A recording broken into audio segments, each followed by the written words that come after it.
ঘরকন্যা Anushree next ব্লগে আপনাদের সকলকে স্বাগত জানাই। ভিডিওটা দেখতে পাচ্ছেন, আমার যে বোনটার বিয়ে হলো না রিসেন্টলি, ওরই আইবুড়ো ভাত খাওয়াচ্ছিলাম আমাদের বাড়িতে। তখন এই সমস্ত পদগুলো রান্না করেছিল, মা করেছিল, আর ও খাচ্ছিল, সেটার ভিডিওটা দিয়ে শুরু করলাম। ওর বিয়ের ভিডিওগুলো পরপর আপনাদের দেব, যেগুলো আমি করেছিলাম বিয়ে বাড়িতে, আর যে সমস্ত আনন্দ করেছিলাম সেগুলো শেয়ার করব আপনাদের সাথে। কারণ আনন্দ শেয়ার করে নিলে সে আনন্দের পরিমাণটা বেড়ে যায়। এবার বিয়ে বাড়ির এত আয়োজন ছিল বা ব্যস্ত ছিলাম যে সব ভিডিওগুলো সেই মুহূর্তে দেওয়া সম্ভব হয়নি। এখন যেটুকু দেখতে পাচ্ছেন সেই সময়ে আমরা করেছিলাম কিছুদিন আগে, যে আমাদের বাড়িতে আইবুড়ো ভাত খাওয়ানো হয়েছিল, সেটারই একটা রিচুয়াল বা প্রোগ্রাম বলতে পারেন। তো এটাই হচ্ছে, ও স্টার্ট করে দিয়েছে খাওয়া, আমরাও ওর সাথেই খাচ্ছিলাম। তবে আমরা নিচে বসেছিলাম আর ও টেবিলে খাচ্ছিল, কারণ টেবিলে এতগুলো জায়গা হতো না। এরপর এটা মেহেন্দি পর্ব শুরু হয়ে গেছে, আর একে তো চেনেন আপনারা, আমার ভিডিওতেও প্রায়ই থাকে। তো ওর হাত দিয়ে শুরু হয়েছে এটা। তো ও দেখাচ্ছে কিভাবে মেহেন্দিটা করেছে, দেখতে পাচ্ছেন। আর ওর হাতটা খুব সুন্দর লাগছিল, আর একটু করেছে এই পাশ দিয়ে, তো ওটা সামান্য পরিমাণে ও দেখাতে পারছে, কারণ পুরোটা তখন কমপ্লিট হয়নি। আমিও করেছিলাম একটা হাতে, আপনারা ভিডিওতে দেখে থাকবেন। আর আমার বোনের যে বান্ধবীরা এসেছিলো না, ওরাই করছিল মেহেন্দিটা। তো এগুলো ওর বান্ধবী। তো এই সমস্ত অনুষ্ঠানগুলো খুব সুন্দরভাবে শেষ হয়ে গেল। একটা মেয়ের বিবাহ যে কতটা একটা বাবার জন্য বা একটা পরিবারের জন্য চাপও বলতে পারেন, আবার আনন্দও বলতে পারেন, দুটো একটা মিক্সড ফিলিংস হয় না, সেরকম আর কি। অনেক কাজের মধ্যেও ওকে, ওই বাবা মায়ের একটি মাত্র মেয়ে, তাই ওকেও অনেক চাপ সহ্য করতে হচ্ছিল, সমস্ত কাজের ব্যাপারগুলো ওকে দেখাশোনা করতে হচ্ছিল। তার মাঝেও এটাও করতে হবে, কারণ এগুলো তো এখন না করলে মানে এই অনুষ্ঠান তো আর সারা জীবনে ফিরবে না, একবারই হবে। তাই সুন্দরভাবে নকশাটাও তুলেছে ওর বান্ধবীগুলো, আমার খুব ভালো লেগেছে। ওরা মেহেন্দি ট্রেন্ড নয়, কিন্তু ওরা এত সুন্দরভাবে ভিডিও দেখে দেখে নকশাগুলো তুলছিল, আমার তো খুবই ভালো লেগেছে। আপনাদের কেমন লেগেছে আপনারা একটু কমেন্ট করে জানাবেন। ওর মেহেন্দিটা আমার খুব ভালো লেগেছে, পুরো হাতেও খুব সুন্দর এসেছিলো, ও কালারটাও খুব সুন্দর উঠেছিল। সে ভিডিওটা তোলার পরেরটা তোলা হয়নি, কিন্তু আমার হাতেরটা যেটা করে দিয়েছিল সেটার রঙটা এবং কালারটা এবং নকশা সব কিছুই ভালো হয়েছিল, সব মিলিয়ে খুব সুন্দর হয়েছিল। তো সেটাই আপনাদের সাথে শেয়ার করলাম। আপনারা দেখতে পাচ্ছেন কিভাবে এটা আমার হাতের নকশাটা করছিল, আমার তো খুবই ভালো লেগেছে। আর এটা খুব সুন্দরভাবে হচ্ছে। এবার এই দিনকে সন্ধেবেলা খুবই আনন্দ হচ্ছিল, সবাই ছিল বাড়ির পরিবারের সকলের। এবার ও আমার বোনের মতো, মানে বোনের মতো কেন, ওর সাথেই আমি মানে এই সময়টা মানে বেশ কেটে যেত আর কি। ওর বিয়ে হয়ে যাওয়াতে আমার একটু মন তো খারাপ হচ্ছিলো বটে, তবে ভালোও লাগছিল যে ও এই বিয়েতে খুবই খুশি, এবং ওর এই সমস্ত রিচুয়ালগুলো খুব সুন্দরভাবে পালন করছিল। এই দেখে আমি খুবই খুশি হয়েছি। জীবনে সবথেকে বড় ব্যাপার কি জানেন তো, মানুষের খুশি হওয়া এবং খুশি থাকা। টাকা পয়সা তো আপনি যে কোনো ভাবে বা যে কোনো সময়ে রোজগার করতে পারবেন, কিন্তু যার সাথে থাকবেন বা যার সাথে বাকি জীবনটা কাটাবেন, সেটা তো আপনার মনের মতো হলে সবথেকে ভালো হয়, তাই না? আপনি পৃথিবীতে সব কিছু অর্জন করতে পারবেন না, কিন্তু খুশিটা আপনাকে অর্জন করতে হবে। টাকা পয়সা যেমন ম্যাটার করে, তেমন মানুষের ভালো থাকাটা সবথেকে বেশি ম্যাটার করে। এটা জীবনের শিক্ষা বলতে পারেন। ভগবান শ্রীকৃষ্ণ গীতাতে এরকম কথাই বলেছেন যে কর্ম এমন করো যাতে দিন শেষে তুমি একটু আনন্দে থাকতে পারো। আর আনন্দটা আমাদের সকলের জীবনে খুবই দরকার। এই কারণের জন্যই বোনটা ভালো লাগছে যে ও যে জীবনসাথী চুজ করেছে বা যাকে চয়েস করেছে, সে ওকে খুবই ভালোই রাখবে। আর এতদিনে এই সমস্ত ভিডিও দেখে আপনারা বুঝেই গেছেন যে ও কতটা ভালো থাকবে বা ওর কতটা ভালো হয়েছে। তো আমার ভালো লেগেছে। জীবনসাথী এরকমই মানুষের বা মেয়েদের খোঁজা উচিত। বিত্তশালী সবাই হতে পারে, কে কয়জনকে ভালো রাখতে পারে, তাই না? তো যাই হোক, যার সাথে ওর বিয়ে হয়েছে সেও আমার বন্ধু, আর আমার সাথে আমরা একসাথে পড়াশোনা করেছি, তাই একটা বলতে পারেন যে আত্মীয়তার মতোই আর কি। তো সে এই সমস্ত নকশা করতে করতে অনেক কিছু গল্প করে ফেললাম আপনাদের সাথে, আরও কিছু শেয়ার করব। তো আস্তে আস্তে ধীরে ধীরে করব, কারণ একবারে করে দিলে আনন্দটা মাটি হয়ে যাবে, তাই না? এই সমস্ত ব্যাপার। আর সবথেকে ভালো ব্যাপার কি জানেন তো, সমস্ত রিচুয়ালে যদি আত্মীয় পরিজনরা সবাই একসাথে জোটে, সবারই দেখা হয়, এই সময়টা সত্যি আনন্দের বিষয়। তবে একটা বড় বিষয় হলো কি, আপনি যখন একটু বয়স হয়ে যাবে বা একটু ম্যাচিওর হয়ে যাবেন, তখন আপনাকে দেখে কিন্তু এই কোশ্চেনটাও এই সমস্ত অনুষ্ঠান বাড়িতে আসবে যে কি করছিস, এখনও কিছু হলো না কেন, বিয়ে কেন এখনও করিসনি, এইসব কোশ্চেন তো আসবে। এগুলো তো স্বাভাবিক কোশ্চেন, ও আমাকে তো রোজই ফেস করতে হয়, এটা কোনো নতুন কথা নয়। তাও ওর সাথে আমি খুবই এনজয় করেছি এবং ওর বিয়েটাকে খুব ভালোভাবে সবাই এনজয় করেছে, আমার পরিবারের সবাই যারা ছিল সবাই এনজয় করেছি। ও খুব ভালো থাক এবং ওর আগামী জীবন যেন মেহেন্দির মতো আরও রঙিন এবং সুন্দর হয়, আর সারাটা জীবন যেন ভালো থাকে, এটাই ঈশ্বরের কাছে প্রার্থনা করি। তো এইভাবে মেহেন্দি পর্ব শেষ হলো এবং মেহেন্দির রং খুব সুন্দর এসেছিলো। প্রত্যেকটা নকশাকেও এত সুন্দরভাবে তুলছে, আমি ওটাই লক্ষ্য করছিলাম আর বারবার ওর তারিফ করছিলাম যে এত সুন্দরভাবে শিখলো কীভাবে। ও বললো যে মেহেন্দি ও আঁকতে পারে, আর আঁকতে পারে বলে ও মেহেন্দির নকশাগুলোও তুলতে পারে হাতের মধ্যে। আমরা চেষ্টা করলে পারবো, কিন্তু এতটা সুন্দর হয়তো হবে না। আর যারা খুব ভালো কাজ করে না তাদের অ্যাপ্রিসিয়েট করবেন সবসময়, মানে তাদেরকে সবসময় বাহবা দেবেন, তাহলে কি হবে, তাদের উৎসাহগুলো বাড়বে না। আর উৎসাহ বাড়লে কি হবে, আরও সমস্ত ভালো কাজের সঙ্গে মানুষ যুক্ত হতে চাইবে। আসলে এই দুনিয়াতে আপনাকে উৎসাহ দেওয়ার লোকের অভাব খুব, উৎসাহ দেওয়ার মতো মানুষ নেই। আপনাকে ডিমোটিভেট বা আপনার যাতে আরও বেশি করে আপনি লো ফিল করেন বা ডিপ্রেশনে চলে যান, এর জন্য মানুষ প্রচুর আছে।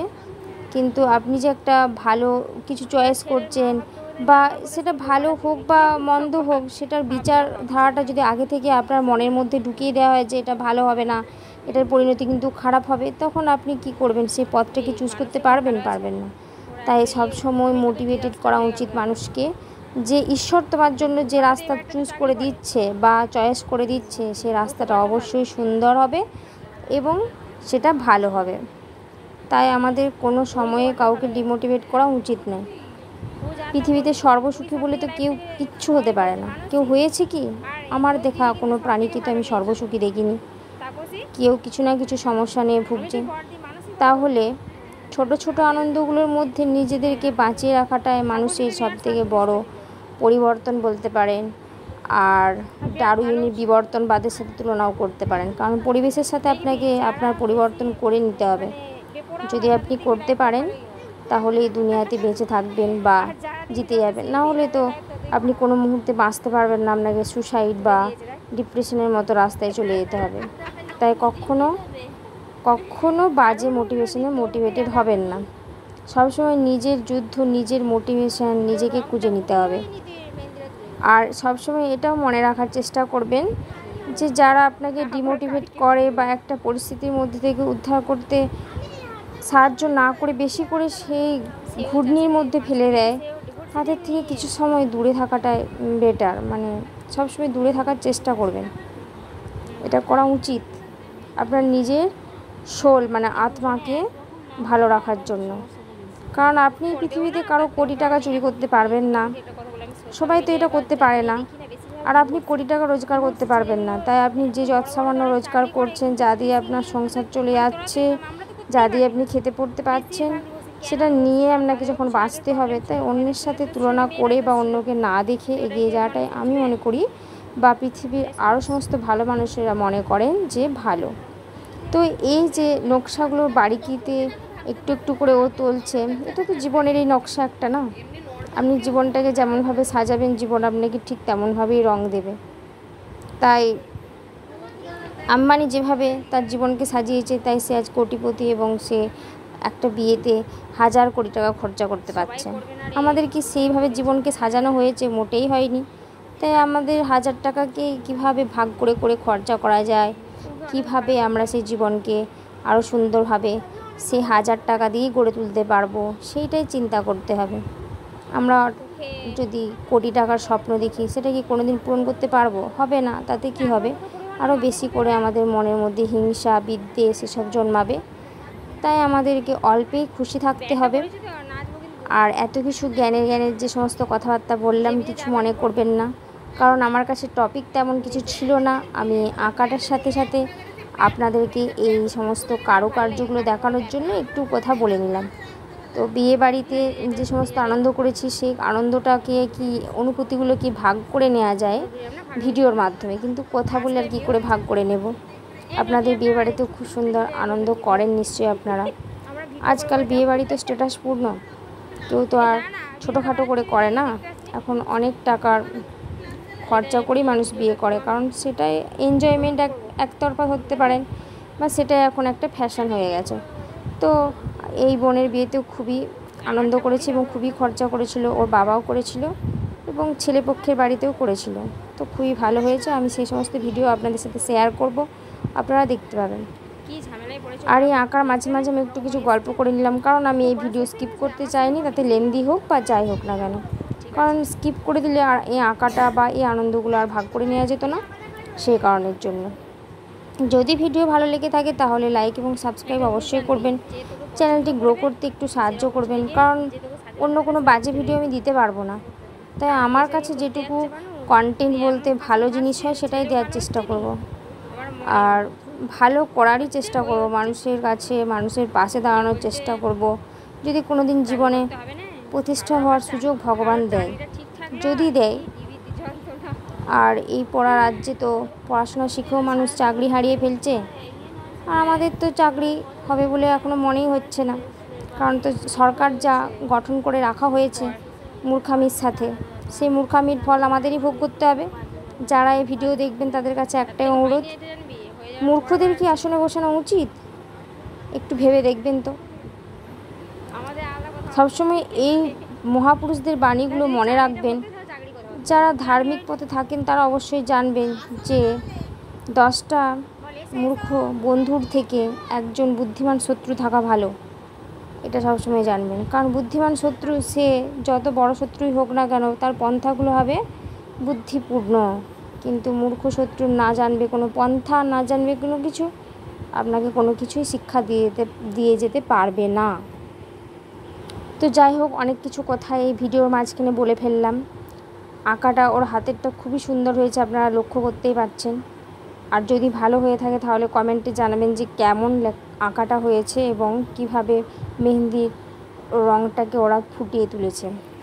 আমার খুবই ভালো লেগেছে, আপনাদের কেমন লেগেছে এটা জানাবেন। এটা পুরো হাতটার ডিজাইনটা তখন যেটা শুরু করেছিল, পুরো হাতের ডিজাইন ওর। এটা শাঁখাপলা বললে তো মেয়েদের অন্যরকমই লাগে, এটা আমার হাতেই করছিল, আমি এটাকে আবার ভিডিওতে দিয়ে ফেলেছি, তো দেখতেই পাচ্ছেন।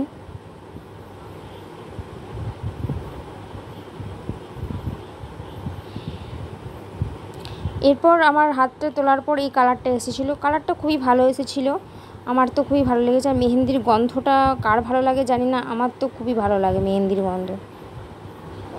গন্ধ খুব সুন্দর লাগে আমার। আপনাদের কেমন লাগে একটু কমেন্ট করে জানাবেন। তো এইভাবে মেহেন্দি পর্ব শেষ হয়ে গেছিলো। মেহেন্দি পর্ব শেষের পর বিবাহের যে পর্ব আসবে সেটা আমি অবশ্যই আপনাদেরকে পাঠাবো এবং আপনাদের সাথে ভিডিও শেয়ার করব। তো আপনারা আমার এই ভিডিওর সাথে বা আমার চ্যানেলের সাথে বা আমার পোস্টের সাথে একটু যুক্ত হয়ে থাকবেন। যদি ভালো লেগে থাকে তাহলে লাইক এবং সাবস্ক্রাইব করবেন প্লিজ।